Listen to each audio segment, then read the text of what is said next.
ಏನು ಮಗನೇ, ಅಂಜಲಿನ ಮದುವೆ ಮಾಡ್ಕೊಳ್ಳಲ್ಲ ಅಂತ ಹೇಳಿದ್ಯಂತೆ? ಹೌದಪ್ಪ, ಅಂಜಲಿ ಇಟ್ಟ ಷರತ್ತನ್ನು ನೋಡ್ತಾ ಇದ್ರೆ ನೀವು ಕೂಡ ಬೇಡ ಅಂತೀರಾ? ಹೌದಾ? ಅಷ್ಟೆಲ್ಲ ಷರತ್ತುಗಳು ಅಂಜಲಿ ಏನಿಟ್ಲಪ್ಪ? ಮದುವೆ ನಂತರ ನಾನು ನಿಮ್ ಜೊತೆ ಇರದೆ ಅವ್ರ ಮನೆಗೆ ಹೋಗ್ಬೇಕಂತೆ. ಅವಳು, ಅವಳ ತಂದೆ, ಅವಳ ತಾಯಿ ಹೇಳಿದ ಮಾತುಗಳು ಕೇಳ್ಕೊಂಡು ಮಾಡ್ಬೇಕು ಅನ್ನುವ ಕೆಲಸಗಳನ್ನ ಮಾಡ್ಕೊಂಡು ನಾಯಿ ಹಾಗೆ ವಿಶ್ವಾಸವಾಗಿರ್ಬೇಕು ಅಂತಂದ್ಲಪ್ಪ ಎಂದು ರಮೇಶ್ ಹೇಳುತ್ತಲೇ ಪ್ರಸಾದನಿಗೆ ಬಹಳ ಕೋಪ ಬರುತ್ತೆ. ಏನು, ಬಾಗುವ ಗಂಡನನ್ನು ಹಿಡಿದು ನಾಯಿ ಅಂತಳ? ಎಷ್ಟು ಪೊಗರು ಅವಳಿಗೆ! ಆ ಪೊಗರು ದುಡ್ಡಿನಿಂದ ಬಂದಿದೆಪ್ಪ, ನಮಗಿಂತ ಹೆಚ್ಚು ದುಡ್ಡಿದೆ ಅಂತ. ಅವಳು ನನ್ನನ್ನು ಮದ್ವೆ ಮಾಡ್ಕೊಳ್ಳೋದು ನಮ್ಮ ಅದೃಷ್ಟ ಅಂತ ಅಂಜಲಿ ಅನ್ಕೋತಾ ಇದ್ದಾಳೆ. ಅದಕ್ಕೆ ಅಪ್ಪ ನಾನು ಅಂಜಲಿನ ಮದುವೆ ಮಾಡ್ಕೊಳ್ಳಲ್ಲ ಅಂತ ಹೇಳ್ದೆ. ನೀನು ಅಂಜಲಿನ ಮದುವೆ ಮಾಡ್ಕೊಳ್ಳಲ್ಲ ಅಂತ ಹೇಳ್ದಾಗಿಂದ ನಿಮ್ಮಮ್ಮ ಚಾಕ್ಲೇಟ್ ಕೊಡ್ಸಲ್ಲ ಅಂತ ಹೇಳಿದ ಚಿಕ್ಕ ಮಗುವಿನ ಹಾಗೆ ಅಳ್ತಾನೆ ಇದ್ದಾಳೆ ಮಗನೇ.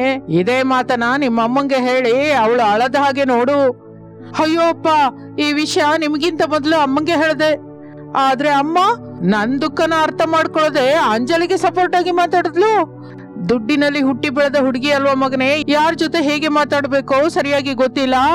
ಈಗಿರುವ ಹುಡುಗಾಟ ಮದುವೆ ಆದ ನಂತರ ಇರೋದಿಲ್ಲ, ಖಚಿತವಾಗಿ ಬದಲಾವಣೆ ಬರುತ್ತೆ ಅಂತ ನನ್ನನ್ನೇ ಸಮಾಧಾನಿಸಿದ್ಲಪ್ಪ. ನಿಮ್ಮಮ್ಮ ಕೂಡ ಹೀಗನ್ನೋದು ನನಗೆ ಆಶ್ಚರ್ಯವಾಗಿ ಇದೆ ಮಗನೇ. ಜೀವನದಲ್ಲಿ ಮುಖ್ಯವಾಗಿರೋದು ದುಡ್ಡಲ್ಲ, ಗೌರವ. ನಿನಗೆ ಗೌರವ ಕೊಡೋದ ಕಡೆಯಲ್ಲಿ ನೀನ್ ಹೇಗೆ ಸಂತೋಷವಾಗಿರ್ತೀಯ? ನಾನು ಕೂಡ ಅದೇ ಆಲೋಚಿಸ್ತಾ ಇದ್ದೀನಪ್ಪ. ಮದುವೆ ಎಂದರೆ ಇಬ್ಬರು ಸೇರಿ ಒಬ್ಬರನ್ನೊಬ್ಬರು ಅರ್ಥ ಮಾಡ್ಕೊಳ್ಳೋದು. ಆದ್ರೆ ಅಂಜಲಿ ಮಾತಲ್ಲಿ ಆ ಗೌರವನೇ ಕಾಣಿಸಿಲ್ಲ. ಪೋಗರು ನನ್ನನ್ನ ಬಹಳ ಕೀಳಾಗಿ ನೋಡಿದ ಹಾಗೆ ಅನ್ನಿಸ್ತಾ ಇತ್ತು ಎಂದು ಪ್ರಸಾದ್ ರಮೇಶರು ಮಾತನಾಡಿಕೊಳ್ಳುತ್ತಾ ಇರುವಾಗ ಅವರ ಹತ್ರಕ್ಕೆ ಶಾರದಾ ಬರ್ತಾಳೆ. ಪ್ರಸಾದ್ ರಮೇಶರನ್ನು ನೋಡುತ್ತಾಳೆ. ಗಂಡ ಪ್ರಸಾದ್ ತನ್ನನ್ನು ಕೋಪದಿಂದ ನೋಡ್ತಾ ಇದ್ದಾನೆ ಎಂದು ಶಾರದಂಗೆ ಅರ್ಥವಾಗುತ್ತೆ. ಏನಾ ನೀವಿಬ್ಬರು ಏನು ಅದೇ ವಿಷಯ ಮಾತಾಡ್ತಾ ಇದ್ದೀರಾ? ಹೌದು ಶಾರದಾ, ಆ ಅಂಜಲಿ ಮಾತನ್ನ ಕೇಳ್ತಲೇ ನನಗೆ ಕೂಡ ಕೋಪ ಬಂತು. ನೀನು ಅಂಜಲಿನ ಬೈಯದೆ ಮಗನಿಗೆ ಬುದ್ಧಿ ಹೇಳ್ಬೇಕು ಅಂತ ನೋಡ್ತೀಯಾ? ಅಂದ್ರೆ ನೀನು ಕೂಡ ಮಗನಿಗಿಂತ ದುಡ್ಡು ಅಂಜಲಿನೇ ಮುಖ್ಯ ಆಯ್ತಾ ಎಂದು ಪ್ರಸಾದ್ ಗಟ್ಟಿಯಾಗಿ ಕೇಳುವ ಹೊತ್ತಿಗೆ ಶಾರದಾ ಏನೋ ಮಾತನಾಡಲಿಲ್ಲ. ಏನ್ ಶಾರದಾ, ನಾನ್ ಕೇಳಿದ್ದಕ್ಕೆ ಉತ್ತರ ಹೇಳೋದೆ ಹಾಗೆ ಮೌನವಾಗಿದ್ಯಾ ಯಾಕೆ? ನಾನು ಮೊದ್ಲು ದುಡ್ಡು ಸ್ಥಾಯಿ ನೋಡಿ ಆಲೋಚಿಸ್ದೆ. ಆದ್ರೆ ಈಗ ನೀವು ಹೇಳಿದ್ದನ್ನ ಕೇಳ್ತಾ ಇದ್ರೆ ನಿಜವಾಗಿ ನಾನು ತಪ್ಪಾಗಿ ಆಲೋಚಿಸ್ದೆ ಅಂತ ಅನ್ನಿಸ್ತಾ ಇದ್ದೀರಿ. ಅಮ್ಮ, ನಮಗೆ ದುಡ್ಡಿನ ಅಗತ್ಯವಿಲ್ಲ, ಗೌರವ ಪ್ರೇಮ ಇದ್ರೆ ಸಾಕು. ಸರಿಯಪ್ಪ, ಅಂಜಲಿ ವಿಷಯದಲ್ಲಿ ನೀನು ತಗೊಂಡ ನಿರ್ಣಯ ನನಗೆ ಹಿಡಿಸಿದೆ. ನಿನ್ನ ಸಂತೋಷನೇ ಅಲ್ವಾ ನನಗೆ ಮುಖ್ಯ. ದುಡ್ಡಿರುವ ಹುಡುಗಿಯರು ನಮ್ಗೆ ಗೌರವ ಕೊಡಲ್ಲ, ಪ್ರೇಮದಿಂದನೂ ನೋಡೋದಿಲ್ಲ, ನಮ್ ಜೊತೆ ಕಲಿತು ಬೆರೆತು ಬದುಕೋದಿಲ್ಲ. ಇನ್ನು ಮೇಲಿಂದ ನಮ್ಮಂತಹ ಮಧ್ಯ ತರಗತಿಗೆ ಸೇರಿದ ಹುಡುಗಿನ ಮನೆಗೆ ಸೊಸೆಯಾಗಿ ತಕೊಂಡು ಬರುವ ಪ್ರಯತ್ನದಲ್ಲಿ ನಾನಿರ್ತೀನಯ್ಯ ಎಂದು ಹೇಳುತ್ತಾ ಇರುವಾಗ ರಮೇಶನ ಸೆಲ್ ಫೋನ್ ಮೊಳಗುತ್ತದೆ. ಹಲೋ, ಯಾರು? ರಿಚ್ ಅನಾಮಿಕಾ ಮನೆಯಲ್ಲಿರುವ ಸ್ವಿಮ್ಮಿಂಗ್ ಪೂಲ್ ಹತ್ರ ನಿಂತಿರುತ್ತಾಳೆ. Hello Ram, this is Anamika ಎಂದು ಹೇಳುತ್ತಲೇ ರಮೇಶ್ ಮುಖ ಸಂತೋಷದಿಂದ ಬೆಳಗ್ಗೆ ಹೋಗುತ್ತೆ. ವಾವ್ ಅನು, ಅಮೆರಿಕದಿಂದ ಯಾವಾಗ ಬಂದೆ? ನೈಟ್ ಬಂದೆ, ಮಲ್ಕೊಂಡು ಹೇಳುವ ಹೊತ್ತಿಗೆ ಈ ಟೈಮ್ ಆಯ್ತು. ಮೊದಲು ನಿಂಗೆ ಕಾಲ್ ಮಾಡ್ತಾ ಇದ್ದೀನಿ ರಾಮ್. ಬಹಳ ಥ್ಯಾಂಕ್ಸ್ ಅನು, 3 ವರ್ಷದ ನಂತರ ಕೂಡ ನನ್ನನ್ನ ನೆನ್ಪಿಟ್ಕೊಂಡು ಫೋನ್ ಮಾಡಿದೆ. ಸರಿ, ಇಲ್ಲಿ ಇನ್ನು ಎಷ್ಟು ದಿನ ಇರ್ತೀಯಾ? ರಾಮ್, ಭೇಟಿಯಾಗಿ ಮಾತಾಡೋದೇನಾದ್ರೂ ಇದ್ರೆ ಡಿ ಸಿನಿಮಾದಲ್ಲಿ ಸುನೀಲ್ ಅವರು ಅರ್ಥವಾಯ್ತು ಎಲ್ಲ ಹಾಲ್ನಲ್ಲೇ ಅಂತ ಹೇಳಿದಾಗ ನೀನು ಎಲ್ಲ ಫೋನಲ್ಲೇ ಅಂತೀಯಾ? ಅಯ್ಯೋ ಅನ್ನೋ ಹಾಗೇನು ಅನ್ನೋದಿಲ್ಲ, ಸಾಯಂಕಾಲ ಭೇಟಿಯಾಗೋಣ ಎಂದು ರಮೇಶ್ ಫೋನ್ ಇಡುತ್ತಾನೆ. ಹಾಗೆ ಸಮಯ ಕಳೆಯುತ್ತಾ ಸಾಯಂಕಾಲವಾಗುತ್ತದೆ. ರಮೇಶ್ ಅನಾಮಿಕಾ ಒಂದು ರೆಸ್ಟೋರೆಂಟ್ ಅಲ್ಲಿ ಭೇಟಿಯಾಗುತ್ತಾರೆ. ಬಹಳ ಹೊತ್ತು ಮಾತನಾಡಿಕೊಂಡು ಹಾಯಾಗಿ ನಗುತ್ತಾರೆ. ರಾಮ್, ನಾವು ಮದುವೆ ಮಾಡ್ಕೊಳ್ಳೋಣ ಎಂದು ಅನಾಮಿಕಾ ಹೇಳಿದ ಮಾತನ್ನು ಕೇಳಿ ರಮೇಶ್ ಆಶ್ಚರ್ಯ ಹೋಗುತ್ತಾನೆ. ರಾಮ್, ನಾನು ಹೇಳೋದು ಕೇಳಿಸ್ತಾ ಇಲ್ವಾ? ಕೇಳಿಸ್ತೋನು, ಆದ್ರೆ ನಮ್ಮ ಮದುವೆ ನಡೆಯಲ್ಲ. ಯಾಕೆ ನಡೆಯಲ್ಲ ಅಂತ ನೀನಂತ ಇದೆಯೋ ನನಗೆ ಗೊತ್ತು ರಾಮ್. ನಾನು ರಿಚ್, ನೀನು ಮಿಡಲ್ ಕ್ಲಾಸ್. ನನಗೆ ಬೇಕಾದ ಸೌಕರ್ಯಗಳೆಲ್ಲ ನಿಮ್ಮ ಮನೆ ಹತ್ರ ಇರೋದಿಲ್ಲ. ನಾನು ನಿಮ್ಮ ಮನೆಗೆ ಸೊಸೆಯಾಗಿ ಬಂದು ಬಹಳ ಕಷ್ಟಪಡ್ತೀನಿ ಅಂತ ಆಲೋಚಿಸಿದ್ಯಾ? ಹೌದು ಅನು, ಕರೆಕ್ಟ್ ಆಗಿ ಹೇಳಿದ್ಯಾ. ತಣ್ಣನೆಯ ಎಸಿನಲ್ಲಿರುವ ನೀನು ಬಿಸಿ ಗಾಳಿ ಬರುವ ಫ್ಯಾನ್ ಮನೆಯಲ್ಲಿ ಹೇಗಿರ್ತೀಯನೋ ನಾನು ಇರ್ತೀನಿ ರಾಮ್. ನೀನು ನನ್ನ ಪಕ್ಕದಲ್ಲಿದ್ರೆ ಸಾಕು, ನಾನು ಎಲ್ಲವನ್ನೂ ಹೊಂದ್ಕೋತೀನಿ, ನಿನ್ ಜೊತೆ ಆನಂದವಾಗಿರ್ತೀನಿ. ಅನು, ಮಾತು ಹೇಳಿದಷ್ಟು ಸುಲಭವಲ್ಲ ನಮ್ಮ ಮನೆಯಲ್ಲಿ ನೀನು ಬದುಕೋದು. ಸರಿ ರಾಮ್, ನಾನು ನಿಮ್ ಮನೆಯಲ್ಲಿ ನಿನ್ ಜೊತೆ ಸೇರಿ ಬದುಕ್ತೀನಿ ಅನ್ನುವ ನಂಬಿಕೆ ನಿನಗೆ ಬರ್ಬೇಕು ಅಂದ್ರೆ ನಾನು ಏನ್ ಮಾಡ್ಬೇಕು ಹೇಳು, ಅದೇ ಮಾಡ್ತೀನಿ. ಒಕೆ ಉಕ್ಕಡು ಸಿನಿಮಾದಲ್ಲಿ ಅರ್ಜುನ್ ಅವರು ಒನ್ ಡೇ CM ಆಗಿರುವ ಹಾಗೆ ನೀನು ನಮ್ಮನೇಲಿ ಒನ್ ಡೇ ಸೊಸೆಯಾಗಿರ್ಬೇಕು. ಒಬ್ಬ ಸೊಸೆ ಮಾಡಬೇಕಾದ ಕೆಲಸ ಎಲ್ಲ ಮಾಡ್ಬೇಕು. ಇರ್ತೀಯಾ? ಮಾಡ್ತೀಯಾ? ಇರ್ತೀನಿ ರಾಮ್. ಬಡ ಅತ್ತೆ ಮನೇಲಿ ಒನ್ ಡೇ ಸೊಸೆಯಾಗಿ rich Anamika. Wow Ram, title ಚೆನ್ನಾಗಿದೆ. ನಮ್ಮ ಸಂಸಾರವಾದ್ರೂ ಇನ್ನೂ ಚೆನ್ನಾಗಿರುತ್ತೆ. ಸರಿ ಅನು, ಒಳ್ಳೆ ದಿನ ನೋಡ್ಕೊಂಡು ಒನ್ ಡೇ ಸೊಸೆಯಾಗಿ ಇರೋದಕ್ಕೆ ನಮ್ಮ ಮನೆಗೆ ಬಂದ್ಬಿಡು. ಅನು, ಹೇಳೋದು ಮರ್ತೋದೆ, ರಿಚ್ ಲುಕ್ ಇಂದ ಬರಬೇಡ. ಬಡ ಹುಡುಗಿ ಹಾಗೆ ಮಾಮೂಲು ಸೀರೆ ಉಟ್ಕೊಂಡು ಬಾ. ಆಗಲೇ ನಿನಗೆ ಅತ್ತೆ ಮನೆ ಹೇಗಿರುತ್ತೋ ಅರ್ಥವಾಗುತ್ತೆ. ಹಾಗೆ ರಾಮ್, ಯಾವಾಗ ಬರೋದು ಅನ್ನೋದು ಹೇಳೋದಿಲ್ಲ ಎಂದು ಇಬ್ಬರು ಸ್ವಲ್ಪ ಹೊತ್ತು ಮಾತನಾಡಿಕೊಂಡು ಅವರವರ ಮನೆಗೆ ಅವರು ಹೊರಟು ಹೋಗುತ್ತಾರೆ. 1-2 ದಿನದ ನಂತರ ಅನಾಮಿಕಾ ಮಾಮೂಲಿ ಸೀರೆ ಉಟ್ಟುಕೊಂಡು ಕುತ್ತಿಗೆಯಲ್ಲಿ ತಾಳಿ ಹಾಕಿಕೊಂಡು ಒಂದು ಚಿಕ್ಕ ಚೀಲದಲ್ಲಿ ಬಟ್ಟೆ ಹಾಕಿಕೊಂಡು ಶಾರದಳ ಮನೆಗೆ ಬರ್ತಾಳೆ. ಅತ್ತೆಯವರೇ, ಮಾವನವರೇ, ಇದ್ದೀರಾ ಮನೆಯಲ್ಲಿ? ಶಾರದಾ ಪ್ರಸಾದ್, ರಮೇಶ್ ಮೂವರು ಹೊರಗೆ ಬರುತ್ತಾರೆ. ರಮೇಶ್ನನ್ನು ನೋಡಿ ಅನಾಮಿಕಾ ಬಹಳ ಸಂತೋಷ ಪಡುತ್ತಾಳೆ. ಯಾರಮ್ಮ ನೀನು? ಅತ್ತೆಯವರೇ, ಮಾವನವರೇ ಅಂತ ಕರಿತಾ ಇದ್ಯಾ? ನನ್ನ ಹೆಸರು ಅನಾಮಿಕಾ ಅತ್ತೆಯವರೇ. ನಿಮ್ಮ ಮಗ ಪ್ರೇಮಿಸಿ ಮದುವೆ ಮಾಡ್ಕೊಂಡ ಬಡ ಹುಡುಗಿ. ಏನಯ್ಯ ಹಾಗೆ ಯಾಕೆ ನೋಡ್ತಿದ್ಯಾ? ನಡೆದ ಕತೆ ಎಲ್ಲ ನಾನೇ ಹೇಳ್ಬೇಕಾ ಏನು? ನೀನು ಕೂಡ ಸ್ವಲ್ಪ ಹೇಳು. ಏನು ಮಗನೇ, ಈ ಹುಡುಗಿ ಹೇಳೋದು ನಿಜನಾ? ಹೌದು ಅಮ್ಮ, ನಮ್ಮ ಆಫೀಸಲ್ಲಿ ಕೆಲಸ ಮಾಡ್ತಾ ಇರುವ ಅಟೆಂಡರ್ ಮಗಳು. ಪ್ರೇಮ ಮದುವೆ ಅಂತ ತೊಂದರೆ ಮಾಡ್ತಾ ಇದ್ರೆ ತಾಳಿ ಕಟ್ಟದೆ ಹೀಗೆ ಮನೆಗೆ ಬಂದ್ಬಿಡ್ತಾಳೆ ಅಂದ್ಕೊಂಡಿರ್ಲಿಲ್ಲ. ಆದ್ರೂ ನೀನು ನಮ್ಮನೆಗೆ ಬರಲ್ಲ ಅಂತ ಹೇಳ್ತಿಯಲ್ಲ, ಯಾಕೆ ಬಂದೆ? ಹೋಗು ನೀ ಮನೆಗೆ ಎಂದು ರಮೇಶ್ ಅನ್ನುತ್ತಲೇ ಅನಾಮಿಕಾ ಅಳುತ್ತಾ ಇರುವ ಹಾಗೆ ನಟಿಸಿ ಹೀಗಂತಾಳೆ. ದೊಡ್ಡವರು, ನೀವೇ ನ್ಯಾಯ ಹೇಳಿ. ತಾಳಿ ಕಟ್ಟಿದ ಗಂಡ ಎಲ್ಲಿರ್ತಾನೆ? ಹೆಂಡತಿ ಕೂಡ ಅಲ್ಲೇ ಇರ್ಬೇಕಲ್ವಾ? ಹೌದು ತಾಯಿ, ಇಷ್ಟಕ್ಕೂ ನಿನ್ನ ಹೆಸರು ಹೇಳಲಿಲ್ಲ. ನನ್ನ ಹೆಸರು ಅನಾಮಿಕಾ ಮಾವಯ್ಯನವರೇ. ದೊಡ್ಡವರು, ಈಗ ನನ್ನನ್ನು ಏನ್ ಮಾಡು ಅಂತೀರಾ, ನೀವೇ ಹೇಳಿ. ಏನಮ್ಮ, ನಿಜಕ್ಕೂ ನಿನ್ನ ಮಾತನ್ನ ನಾವೇನಕ್ಕೆ ನಂಬೇಕು? ಏನ್ ಮಗನೇ, ಮೊನ್ನೆ ಫೋನಲ್ಲಿ ಅನು ಅಂತ ಮಾತಾಡಿದ್ಯಾ? ಈ ಹುಡುಗಿ ಜೊತೆನೆ ಅಲ್ವಾ? ರಮೇಶ್ ಮೌನವಾಗಿರುತ್ತಾನೆ. ಶಾರದಾ ಪ್ರಸಾದರಿಗೆ ಅನಾಮಿಕಾ ಹೇಳಿದ್ದು ನಿಜ ಎಂದು ಅರ್ಥವಾಗುತ್ತದೆ. ಸೊಸೆಯಾಗಿ ಅವಳನ್ನು ಒಪ್ಪಿಕೊಳ್ಳುತ್ತಾರೆ. ಬಲಗಾಲಿಟ್ಟು ಮನೆಯೊಳಗೆ ಬಾಮ್ಮ ಎಂದು ಹೇಳುತ್ತಲೇ ಅನಾಮಿಕಾ ಆನಂದ ಪಡುತ್ತಾಳೆ. ಬಲಗಾಲಿಟ್ಟು ಆ ಮನೆಯೊಳಗೆ ಬರುತ್ತಾಳೆ. ಅವಳ ಹಿಂದೆ ಮೂವರು ಬರುತ್ತಾರೆ. ಅಮ್ಮ, ಮನೆ ಕೆಲಸ ಅಡುಗೆ ಕೆಲಸ ಮಾಡ್ಕೊಳ್ಳೋದಕ್ಕೆ ಇಷ್ಟು ಕಾಲ ಕಷ್ಟಪಟ್ಟೆ ಅಲ್ವಾ? ಈಗ ನಿನಗೆ ಸೊಸೆ ಬಂದಿದ್ದಾಳೆ. ಅತ್ತೆಯ ಅಧಿಕಾರದಲ್ಲಿ ಎಲ್ಲ ಕೆಲಸ ಮಾಡಿಸ್ಕೋ. ಚೆನ್ನಾಗಿ ನೆನಪು ಮಾಡಿದೆ ಮಗನೇ. ಇಲ್ಲಿ ನೋಡು ಸೊಸೆ, ನಿನಗೆ ಮನೆ ಕೆಲಸ ಅಡುಗೆ ಕೆಲಸ ಮಾಡೋದಕ್ಕೆ ಬರುತ್ತಾ?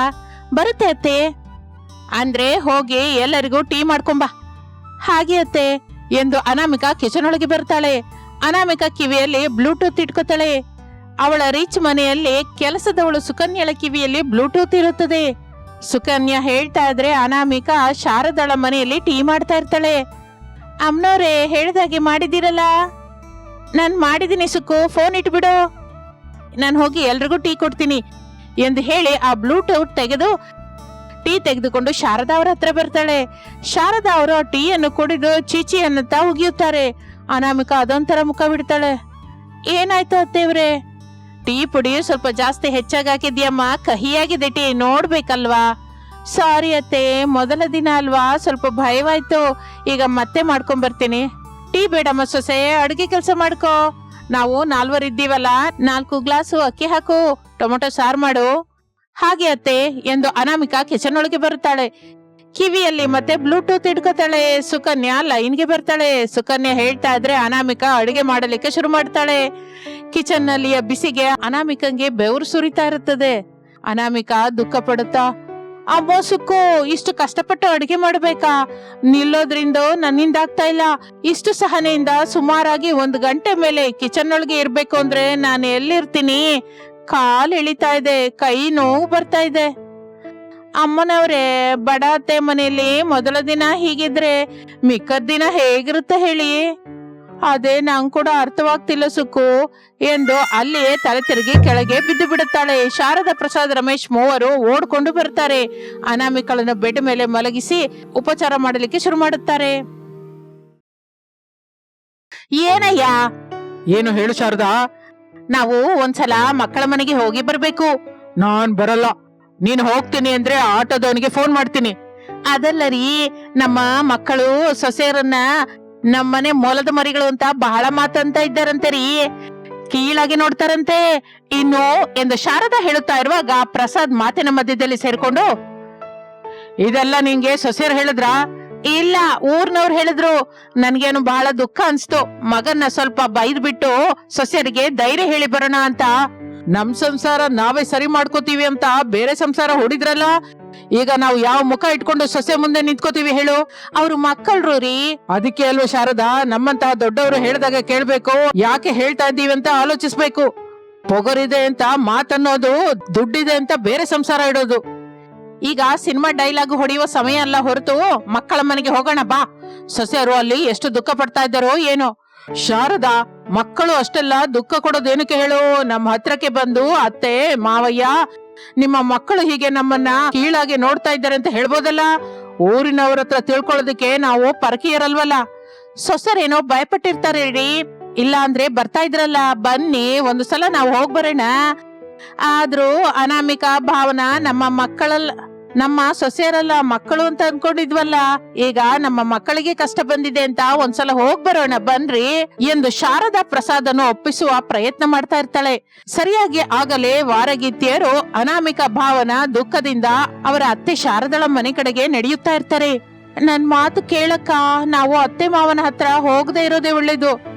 ಹಾಗನ್ಬಿಡ ತಂಗಿ, ನಮ್ಮ ಅಮ್ಮ ಅವರು ನಮ್ಮನ್ನ ಮದುವೆ ಮಾಡಿ ಇಲ್ಲಿಗೆ ಕಳಿಸಿದ್ದು ನಮ್ಮ ಗಂಡಂದಿರನ್ನು ನೋಡಲ್ಲ, ನಮ್ಮ ಅತ್ತೆ ಮಾವನನ್ನು ನೋಡಿ.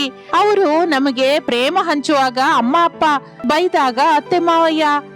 ಏನೇನಾದ್ರೂ ನಾವು ಅವ್ರಿಗೆ ಇದನ್ನೆಲ್ಲ ಹೇಳಲೇಬೇಕು.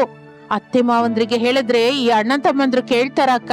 ಕೇಳ್ತಾರೆ ತಂಗಿ, ನಂಗೆ ನಂಬಿಕೆ ಇದೆ. ನೀನು ಕೂಡ ನಂಬಿಕೆ ಇಟ್ಕೋ. ನಂಗೆ ನಂಬಿಕೆ ಇಲ್ಲ ಅಕ್ಕ. ಅತ್ತೆನ ನೋಡು, ತನ್ನ ಮಕ್ಕಳಿಗೆ ಸಪೋರ್ಟ್ ಆಗಿ ಇದ್ದ ಹಾಗಿದೆ. ಅದೆಲ್ಲ ಭಾವನಾ, ನಾವೀಗ ಅತ್ತೆ ಮಾವನ ಹತ್ರ ಹೋಗ್ತಾ ಇದ್ದೀವಲ್ಲ, ನಮ್ಮ ಅತ್ತೆ ಏನ್ ಮಾಡ್ತಾಳೋ ನಿನಗೆ ಅರ್ಥವಾಗುತ್ತೆ ಬಾ. ನಾವು ನಮ್ಮ ತವ್ರ ಮನೆಗೆ ಹೋಗೋದೇ ಕರೆಕ್ಟು. ಆಗಲೇ ಭಾವನಿಗೆ ಅವರಿಗೆ ಬುದ್ಧಿ ಬರುತ್ತೆ. ಅಣ್ಣ ತಮ್ಮಂದರಿಗೆ ಬುದ್ಧಿ ಬಂದ್ರು ಬಾರ್ದೇ ಇದ್ರು, ನಾವು ಮಾತ್ರ ನಮ್ಮ ಅತ್ತೆ ಮಾವಯ್ಯನ ಗೌರವಿಸಬೇಕು ತಂಗಿ. ನಮ್ಮ ಕಷ್ಟಗಳು ಕಣ್ಣೀರು ಮೊದಲು ಅವರಿಗೆ ಹೇಳ್ಬೇಕು. ಅವರು ಕೂಡ ಹಚ್ಕೊಳ್ದೆ ಇದ್ರೆ ಆಗ ನಾವು ನಮ್ಮ ತವ್ರ ಮನೆಗೆ ಹೋಗ್ಬೇಕು. ಅಯ್ಯೋ ಅಕ್ಕ, ಹೊರಗಿನಿಂದ ಬಂದ ಸೊಸೆಯರು, ಭಾವನವರು ಅವರು ಅವರ ರಕ್ತ ಹಂಚಿಕೊಂಡ ಮಕ್ಕಳು. ನಮ್ಮ ಅತ್ತೆ ಮಾವಂದಿರು ಮಕ್ಕಳ ಮಾತು ಕೇಳ್ತಾರೆ ಹೊರತು ಸೊಸೆಯರ ಮಾತು ಕೇಳ್ತಾರ? ನೆನಪಿನಲ್ಲಿಟ್ಕೋ ಎಂದು ಮಾತನಾಡಿಕೊಳ್ಳುತ್ತಾ ಶಾರದಾ ಅವರ ಮನೆಗೆ ಬರುತ್ತಾರೆ. ಪ್ರಸಾದ್ ಅವರನ್ನು ನೋಡಿ ಹೊರಟು ಹೋಗುತ್ತಾನೆ. ಏನೋ ದಿಗಿಲಿನ ಮುಖದಿಂದ ವಾರಗಿತ್ತಿಯರು ಹೀಗೆ ಬಂದ್ರಿ?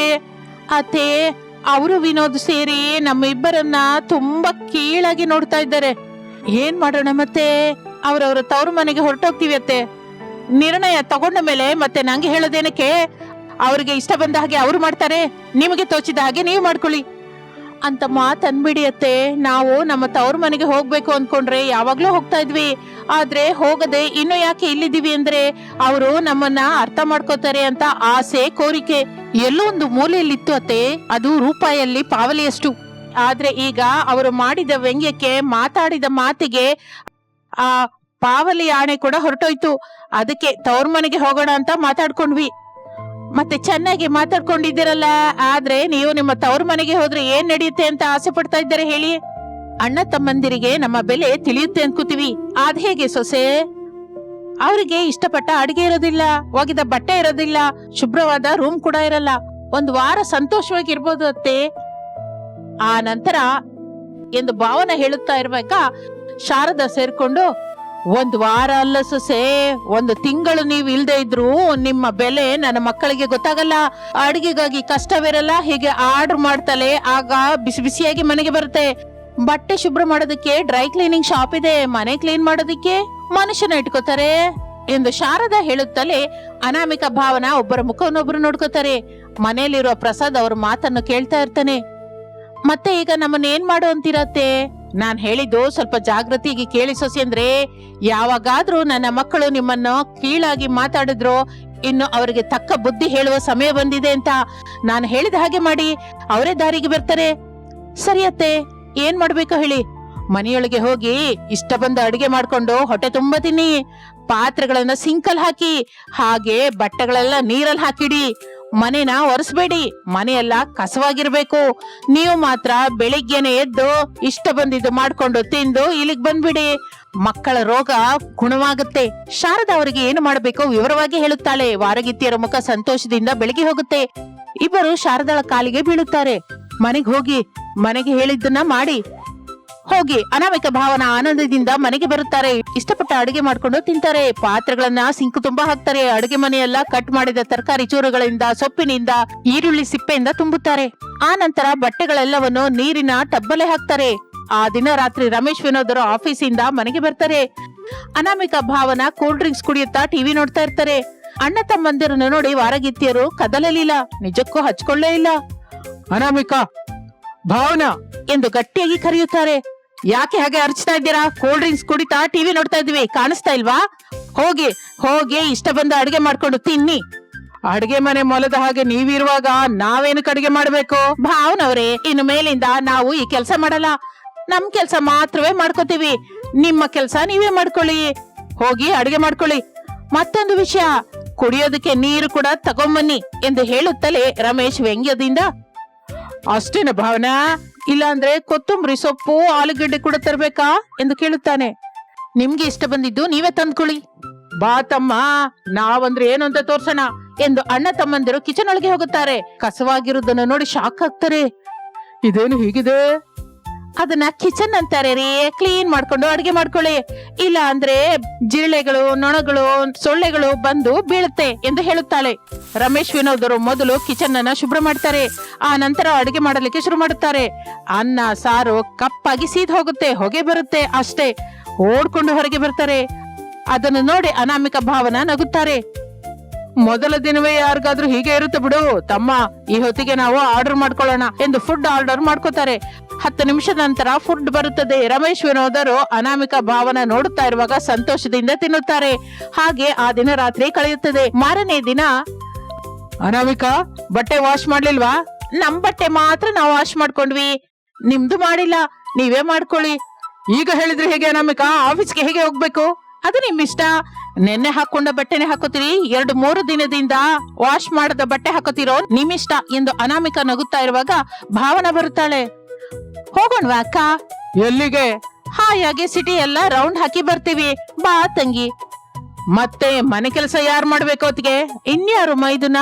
ನೀವೇ ಅಣ್ಣ ತಮ್ಮಂದ್ರು. ಬೇಕಾದ ಟಿಫಿನ್ ಮಾಡ್ಕೊಂಡು ತಿನ್ನಿ, ಇಷ್ಟ ಬಂದ ಲಂಚ್ ಮಾಡ್ಕೊಂಡು ತಗೊಂಡ್ ಹೋಗಿ. ನೈಟ್ ಬಂದ ಮೇಲೆ ಇಷ್ಟ ಬಂದ ಡಿನ್ನರ್ ಮಾಡ್ಕೊಂಡು ತಿನ್ನಿ. ಅಸಲು ವಿಷಯ ಹೇಳೋದನ್ನೇ ಮರ್ತ ಹೋದೆ ಮೈದುನ ಅವರೇ. ಮನೆಯೆಲ್ಲ ಗುಡಿಸಿ ವರ್ಷದನ್ನ ಮರ್ತ ಹೋಗ್ಬೇಡಿ. ಎಲ್ಲ ಮಾಡ್ಕೊಂಡೆ ಹೋಗಿ. ಬಾ ಭಾವನಾ, ನಾವು ಹೋಗೋಣ. ಅನಾಮಿಕ ಭಾವನ ಮನೆಯಿಂದ ಹೊರಟು ಹೋಗುತ್ತಾರೆ. ರಮೇಶ್ ವಿನೋದರಿಗೆ ಏನು ಮಾಡಬೇಕು ಅರ್ಥವಾಗಲಿಲ್ಲ. ಈಗ ಹೇಗೆ ಅಣ್ಣಯ್ಯ? ನಿನ್ನೆ ಬಟ್ಟೆ ಬೇವ್ರ ವಾಸನೆ ಇದೆ, ಮೊನ್ನೆ ಬಟ್ಟೆ ಇನ್ನೂ ದಾರುಣವಾದ ವಾಸನೆ ಬರ್ತಾ ಇದೆ. ಇದನ್ನ ಹಾಕೊಂಡು ನಾವು ಆಫೀಸ್ಗೆ ಹೋಗಕ್ಕಾಗಲ್ಲ. ಇನ್ನು ತಪ್ಪಲ್ಲ ಎಂದು ಅಣ್ಣ ತಮ್ಮಂದಿರು ಆಫೀಸ್ಗೆ ಫೋನ್ ಮಾಡಿ ವರ್ಕ್ ಫ್ರಮ್ ಹೋಮ್ ಕೇಳುತ್ತಾರೆ. ಅವರು ಒಪ್ಕೋತಾರೆ. ಒಬ್ಬರು ಬಟ್ಟೆ ವಾಶ್ ಮಾಡ್ತಾ ಇದ್ದಾರೆ, ಮತ್ತೊಬ್ಬರು ಅಡುಗೆ ಮಾಡ್ತಾ ಇರ್ತಾರೆ. ಆಫೀಸ್ ಅವರೇನು ಫೋನ್ ಮೇಲೆ ಫೋನ್ ಮಾಡ್ತಾನೆ ಇರ್ತಾರೆ. ಈ ಕಡೆ ಅಡುಗೆ ಸರಿಯಾಗಿ ಮಾಡಲಾರ್ದೆ ಹೋಗ್ತಾರೆ, ಆ ಕಡೆ ಆಫೀಸ್ ವರ್ಕ್ ಕಂಪ್ಲೀಟ್ ಮಾಡಲಾರ್ದೆ ಹೋಗ್ತಾರೆ. ಹಾಗೆ 3 ದಿನ ಕಳೆಯುತ್ತದೆ. ಆಗ ವಿನೋದ್ ದುಃಖದಿಂದ, ಅಣ್ಣಯ್ಯ, ಅತ್ತಿಗೆನ ಭಾವನ ಕೀಳಾಗಿ ನೋಡಿ ತಪ್ಪು ಮಾಡಿದ್ವಿ. ಹೌದು ತಮ್ಮ, ಬಹಳ ದೊಡ್ಡ ತಪ್ಪೆ ಮಾಡಿದ್ವಿ. ನಾವೇ ಆಫೀಸಲ್ಲಿ ವರ್ಕ್ ಮಾಡಿ ಸುಸ್ತಾಗಿ ಮನೆಗ್ ಬರ್ತಾ ಇದೀವಿ ಅಂದ್ಕೊಂಡ್ವಿ. ಮನೆ ಹತ್ರ ಇರುವ ಅನಾಮಿಕ ಭಾವನಿಗೆ ದಿನಕ್ಕೆ 2 ಗಂಟೆ ಮೇಲೆ ಕೆಲಸವಿರುತ್ತೆ ಅಂದ್ಕೊಂಡ್ವಿ. ಮಿಕ್ಕಿದ್ದೆಲ್ಲ ಮಾತಾಡ್ಕೊಳ್ಳೋದೇ ಅಂದ್ಕೊಂಡ್ವಿ. ಆದ್ರೆ ಮನೆ ಕೆಲಸ ಮಾಡುವುದು, ಅಡ್ಗೆ ಕೆಲಸ ನಾವು ಅಂದ್ಕೊಂಡದ್ದಷ್ಟು ಸುಲಭ ಅಲ್ಲ ಅಂತ ಅರ್ಥವಾಯ್ತು ಎಂದು ಮಾತನಾಡಿಕೊಳ್ಳುತ್ತಾ ಇರುವಾಗ ಅನಾಮಿಕ ಭಾವನ ಮನೆಗೆ ಬರುತ್ತಾರೆ. ದಿಗಿಲಿನಿಂದ ಇರುವ ತಮ್ಮ ಗಂಡನನ್ನು ನೋಡುತ್ತಾರೆ. ನಿಮ್ಮನ್ನ ಕೀಳಾಗಿ ನೋಡಿದ್ದಕ್ಕೆ, ಕೆಟ್ಟದಾಗಿ ಮಾತಾಡೋದಿಕ್ಕೆ ಸಾರಿ ಕೇಳ್ತಾ ಇದೀವಿ. ಹೌದು ಅದಕ್ಕೆ ಸಾರಿ ಭಾವನಾ, ನಿಮಗೆ ಜೋಹಾರ್. ನೀವು ಮಾಡ್ತಾ ಇರುವ ಕಷ್ಟದ ಮುಂದೆ ನಾವು ಪಡ್ತಾ ಇರೋ ಕಷ್ಟ ಬಹಳ ಚಿಕ್ಕದು. ಇನ್ನು ಮೇಲಿಂದ ನಿಮ್ಮನ್ನ ಗೌರವಿಸ್ತೀವಿ ಎಂದು ಹೇಳುತ್ತಲೇ ಅನಾಮಿಕ ಭಾವನ ಸಂತೋಷ ಪಡುತ್ತಾರೆ. ಮಾರನೇ ದಿನ ಅನಾಮಿಕ ಭಾವನ ಸೇರಿ ಅತ್ತೆ ಶಾರದಳ ಹತ್ರಕ್ಕೆ ಹೋಗ್ತಾರೆ. ತಮ್ಮ ಸಂಸಾರವನ್ನು ನಿಲ್ಲಿಸಿದ್ದಕ್ಕೆ ಕೃತಜ್ಞತೆ ಹೇಳುತ್ತಾರೆ. ಸಂತೋಷದಿಂದ ಜೀವಿಸ್ತಾ ಇರ್ತಾರೆ. ಇದು ಇಂದಿನ ಕತೆ. ಮತ್ತೊಂದು ಆಸಕ್ತಿಕರ ಕತೆ ಜೊತೆ ಮತ್ತೆ ಸೇರೋಣ. ನಮಸ್ತೆ.